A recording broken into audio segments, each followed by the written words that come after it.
ప్రియులారా, మన ప్రభువైన యేసు క్రీస్తు నామంలో మీకు శుభోదయం.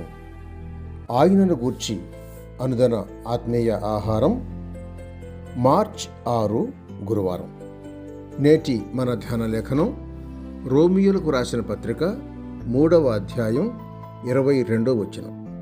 అది యేసు క్రీస్తు నందలి విశ్వాస మూలమైనదై నమ్మువారికందరికీ కలుగు దేవుని నీతి అయ్యున్నది. వ్యాఖ్యాన అంశం: తన నీతిని కనుపరచిన దేవుడు. 2వ భాగం.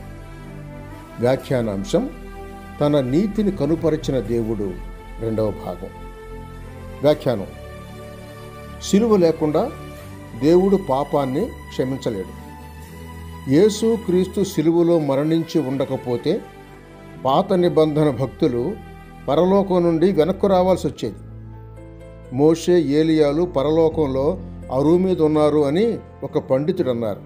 అవును, వారు ఇక్కడ ఉంటే పరలోకంలో ఉండే అవకాశం లేదు. అయితే దేవుడు తన నీతిని కనుపరచాలని యేసుక్రీస్తును కరుణాధారంగా, ప్రాయశ్చిత్తంగా బయలుపరిచాడు. 26వ వచనం చూడండి.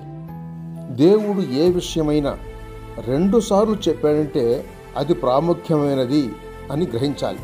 తన నీతిని కనుపరచవలెను అని గత యుగాలన్నీ నేటి కాలం వైపే సూచించాయి. ఇప్పటి కాలం అంటే నియమిత కాలం. ధర్మశాస్త్రం, ప్రవక్తలు ఎదురు చూసింది, సూచించింది ఈ కాలమే.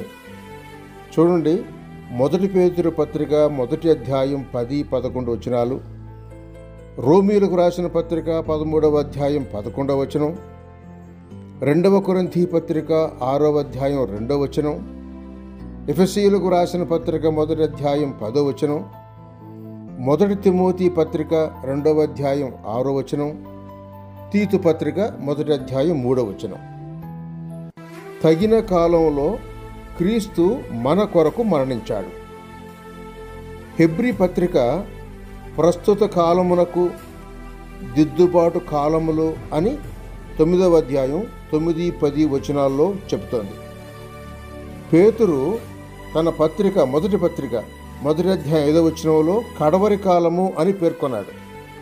పౌలు కూడా గలతీ 4:4లో కాలము పరిపూర్ణమైనప్పుడని, రోమా 5:6లో యుక్త కాలము అని పేర్కొన్నాడు. యేసుక్రీస్తు ఆకారంలో దేవుని నీతి ఎప్పుడు బయలుపరచాలో ఆ నిర్ణీత సమయాన్ని దేవుడు ముందే నిర్ణయించాడు. పాత నిబంధనలోని బలి రక్తం గత కాలంలో పాపాన్ని కప్పివేసే తాత్కాలిక ఏర్పాటు మాత్రమే.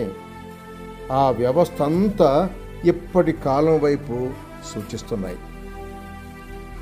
26వ వచనం అలా చెప్తుంది: తాను నీతిమంతుడును, యేసునందు విశ్వాసము గల వారిని నీతిమంతునిగా తీర్చువాడు అని. శుభములతో వందనాలు.